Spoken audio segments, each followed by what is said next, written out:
Mercedes-Benz Vans has presented its new X-Class stylish Explorer concept car in Stockholm. Along with a powerful engine, the new premium pickup offers high driving comfort and safety. It's also touted as robust and suited for off-road use. But why combine premium and pickup? Daimler's chairman of the board, Dieter Zetsche, says premium pickup is the only segment the company hasn't covered yet, and it's an important segment that Daimler wants to move into in the future. Along with powerful adventurer, Mercedes has produced another slightly changed concept, the stylish Explorer.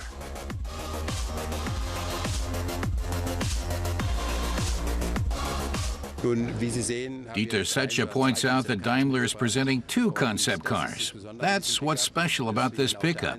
On the one hand, it's positioned as a classic, traditional vehicle for car buyers who want to transport cargo in the country. But on the other hand, it has strong lifestyle appeal. You can drive it to the opera. Daimler is presenting this combination as the salient feature of both concept cars. It plans to unite production in one vehicle with several versions.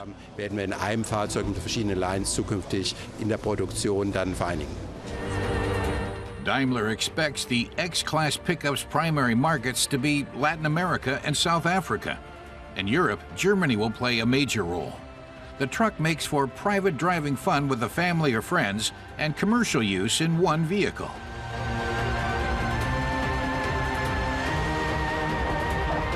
Dieter Zetsche says the market is growing fast from 2 million customers to a projected 2.8 million by the year 2025. He says now is the perfect time to enter this market for a rosy future.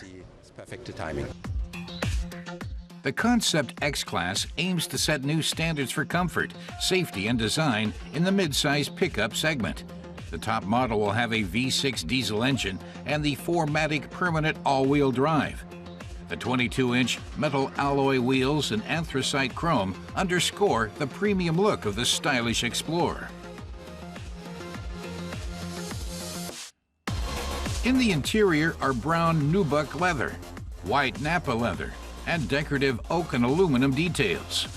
Pure luxury. The Daimler executive says the company wanted to develop a vehicle that stands out from the crowd and gives the pickup segment a powerful whiff of premium.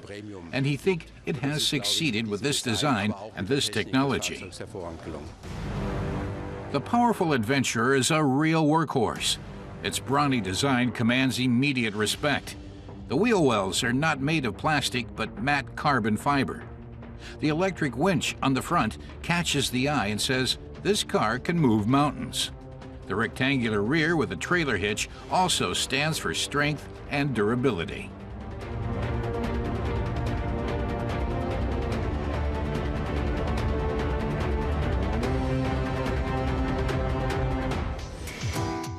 There are carbon fiber components in the interior too. The color accents harmonize with the exterior's green paint. High-gloss black Napa leather and green decorative stitching round out the overall appearance. Mercedes will build the X-Class pickup jointly with the Renault-Nissan alliance. The basic technology and the production will be shared with Nissan's Navara. Production begins in 2017 in the Nissan plant in Barcelona. We can't wait to see what Mercedes unveils in late 2017.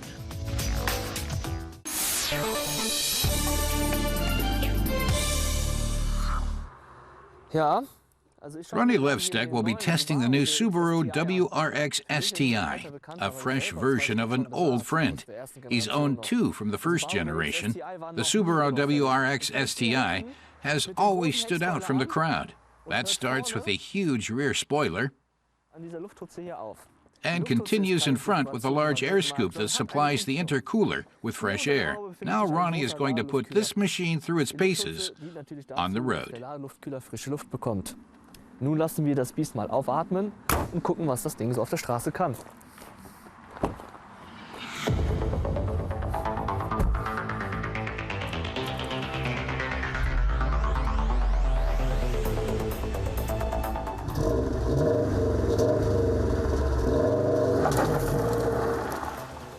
The world's biggest manufacturer of all-wheel drive cars, Subaru is best known for its victories in the World Rally Championship, or WRC. It first won in 1995 with Colin McRae at the wheel of a Subaru Impreza 555. Our all-wheel drive test car is fourth generation and bears the name WRX STI.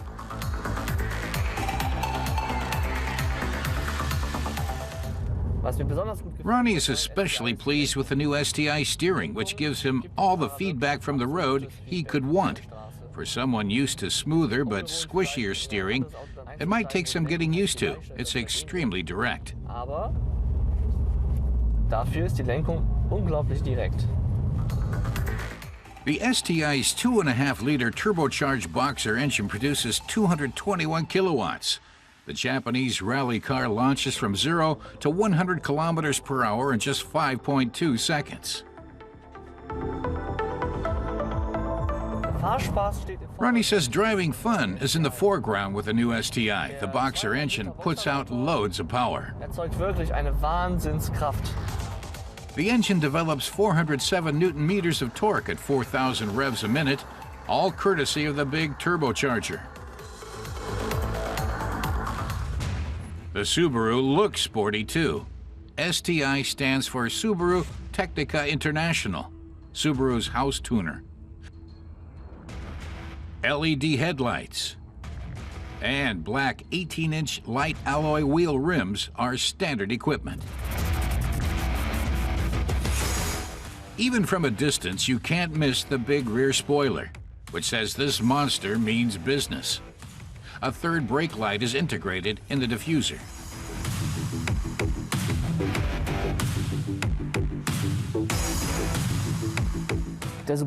Ronnie admiringly calls the WRX STI a rally car for the road. What you might not expect from a car like this is the roomy trunk. It has enough storage space to take supplies and luggage for the whole family on a rally weekend. And the racing version of the WRX can indeed be seen at rallies, but this Subaru displays its qualities on country roads as well. The technology of the new WRX STI isn't much different from that of the first generation, says Ronnie. He can still change the driving mode or differential by pushing a button.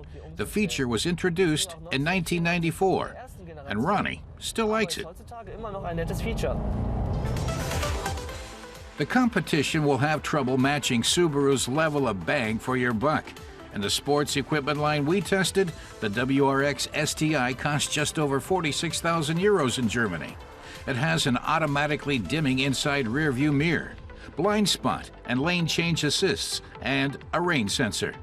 The interior comes with an audio system by Harman Kardon, a backup camera, heated seats, and a navigation system.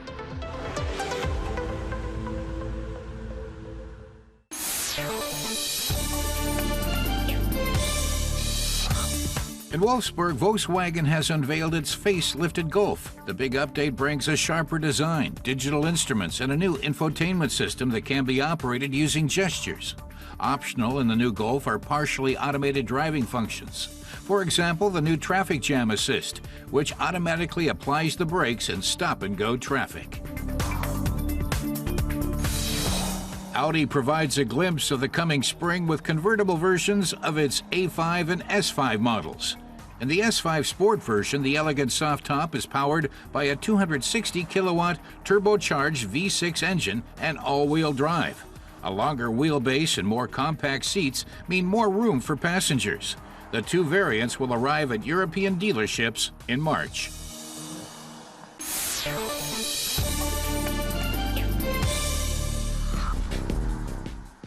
The VW Scirocco is a 2+2 coupe based on the Golf. The first generation dates back to 1974. The second generation ended production in 1992. In 2008, with the third generation, Volkswagen breathed new life into its desert wind. Car tester André Zimmermann identifies the Scirocco as his very favorite model among VW's current range, mainly because it departs from many of the core values VWs seem to stand for nowadays. Other VWs generally provide lots of space inside, but even after you've squeezed into this one, you may still feel a bit cramped. But it's more a subjective feeling, at least in front. Objectively, anyone 1.85 m or under shouldn't have any problems. That's just over 6 feet tall. We tested the Scirocco R production model with a 2-liter TDI engine under the hood. It puts out 135 kilowatts of power, consuming 4.7 liters of fuel per 100 kilometers. Andre points out that even if the Scirocco seems like a tight fit when getting in, after a few meters you feel almost like a part of the car.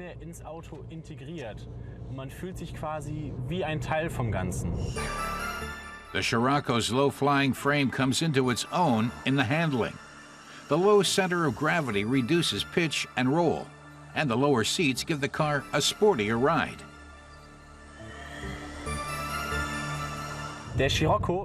Andre feels that the Scirocco is brimming with character and emotion, and that makes it more fun to drive. A highlight for him is the 3 extra instruments atop the dash. The boost pressure gauge, for example, though he sees it more as a gimmick that loses its appeal after a few kilometers. There's also a gauge for oil temperature.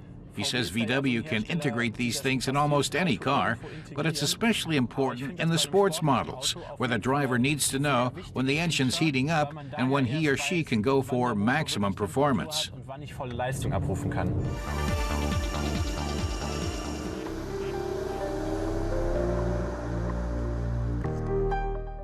Our test car included the optional multifunction sports steering wheel.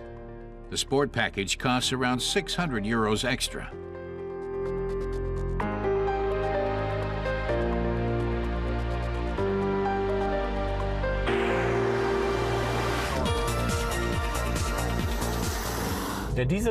Andre is surprised how much fun it is to drive the diesel in his test car.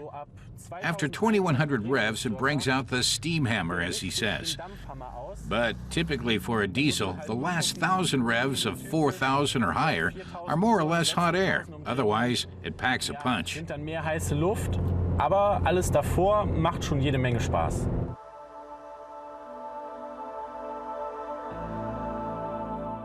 The Scirocco's body design clearly expresses more emotional than practical considerations.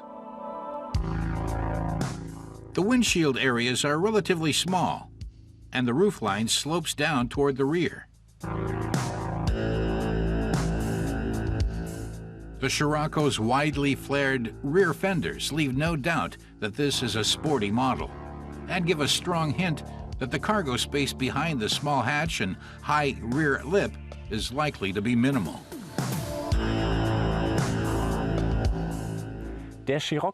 Andre decides the Scirocco is the Volkswagen for individualists, for people who value design more than practicality. Even so, he's left with a bland taste in his mouth and wondering if the inherently practical VW can ever be truly emotional.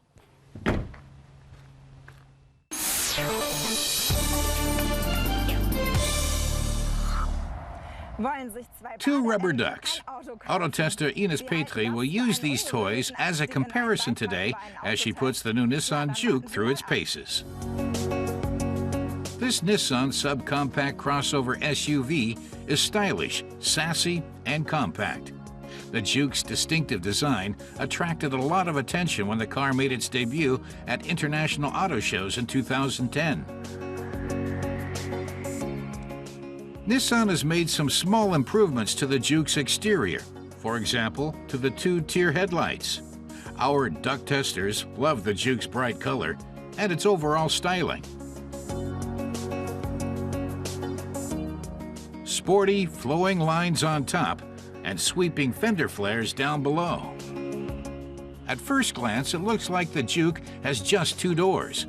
It's actually got 4, but you can hardly see the rear door handles because they're perfectly integrated into the overall design.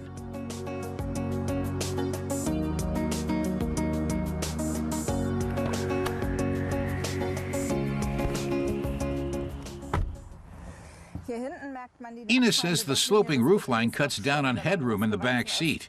That could be uncomfortable for tall people, but it's not a problem for the ducks. The taillights complement the Juke's narrow on top, wider on the bottom design. And this new version of the Juke has a lot more trunk space than previous models did.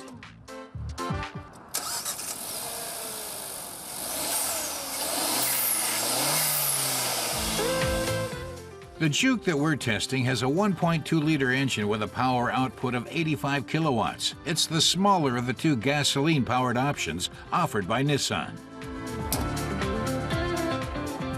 Our test car made it from 0 to 100 kilometers per hour in 10.8 seconds. The Juke can reach a top speed of 178 kilometers per hour.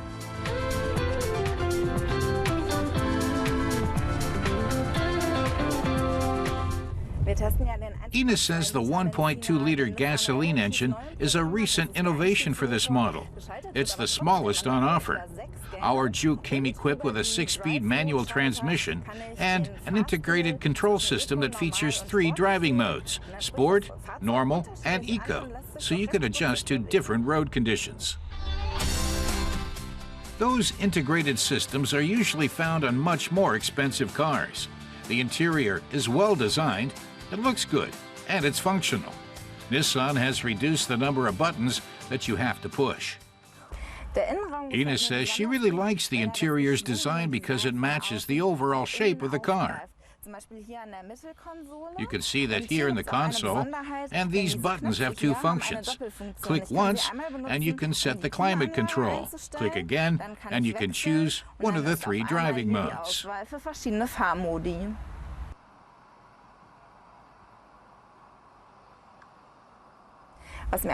Ines likes the all-round visibility.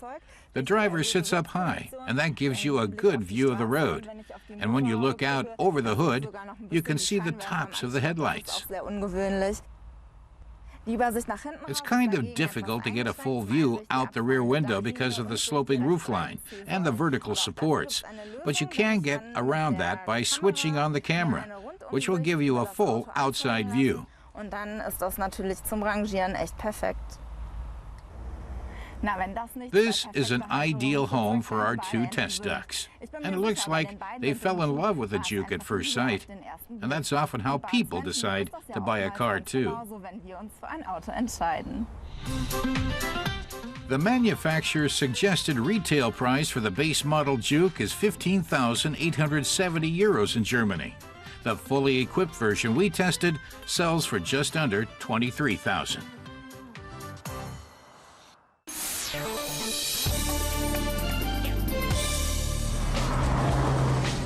Today, our classic car expert Christoph Bauer is taking an unusual American car out for a spin, the Chevrolet Corvair Monza Spider. Most American cars of its era boasted oversized bodies and a big engine up front, ideally a V8. But not the Corvair.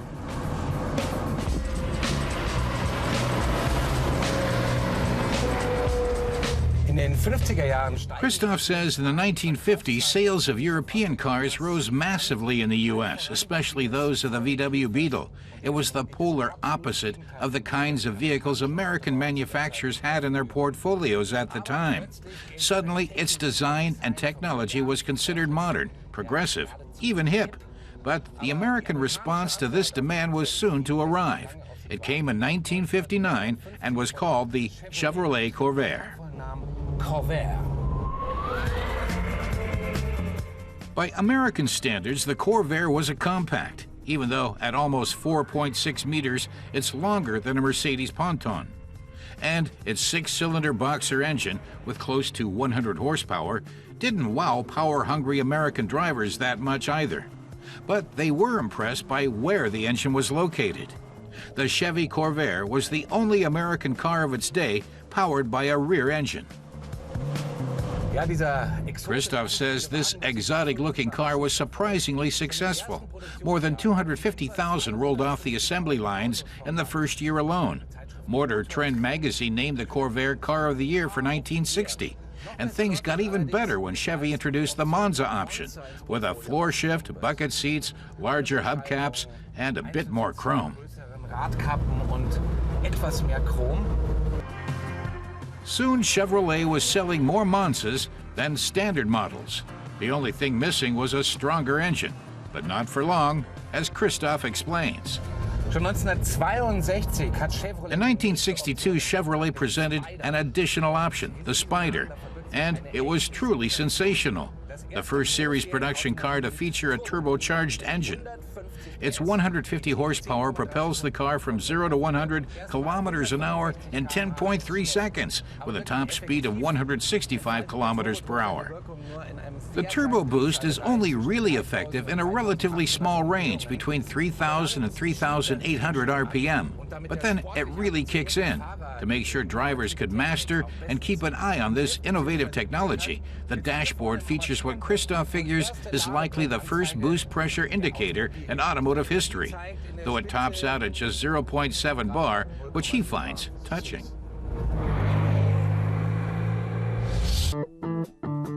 But it wasn't just the Corvair's technology that set new standards. So did its design. This accent line, which wraps around the entire car body, came to be known as the Corvair line. This design feature, which visually divides the body into upper and lower sections, was later adopted by European manufacturers like BMW and NSU. The Spider came with a dash featuring 5 round gauges in a brushed aluminum instrument panel, and with a stick shift only, giving it the feel of a true blue American sports car. But Christoph says the Monza Spider's real highlight lies here, under the hood. Its 2.7-liter turbocharged engine, the first series production turbo in automotive history. 2 paddle wheels rotate inside this casing here, driven by the exhaust, and then press the air and gas mixture into the combustion chamber. This engine delivers up to 70 more horsepower than the normally aspirated one, and all for a bargain price. In its day, the Spider package cost just $296 extra. It looks great. Unfortunately, it doesn't always work so well. It took Porsche and Saab to finally tame the turbo.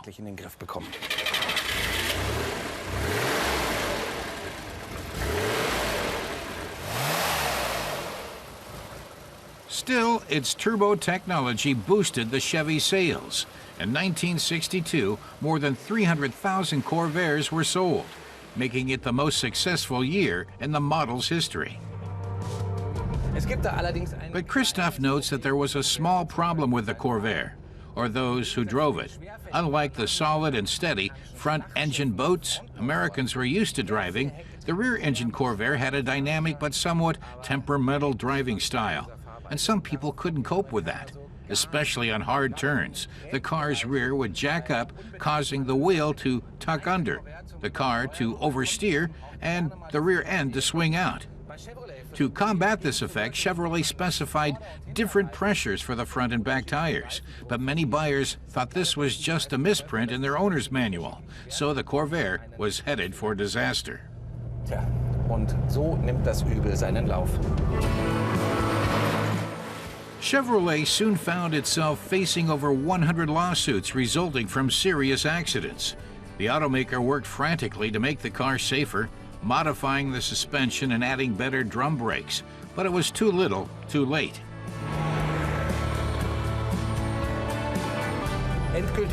Christoph says the Corvair's fate was sealed in 1965 when consumer advocate and lawyer Ralph Nader published his book, Unsafe at Any Speed. In it, he called the Corvair the most dangerous vehicle on the road. Sales plummeted, and in 1969, production of the Corvair ceased entirely. Christoph thinks that's a real shame. He says with better drivers, the Corvair's story might have had a happier ending. Besser Auto fahren, dann hätte die Corvair-Story definitiv eine Erfolgsgeschichte werden können. Dennoch. Still, Christoph feels its trend-setting design and its status as the first turbocharged mass production model make the Corvair Monza Spider a milestone in automotive history. In 1965, the Corvair range got a new body, and the turbocharged engine was no longer offered. Quickly and quietly, Chevrolet relegated its pioneering series production turbo model to the history books.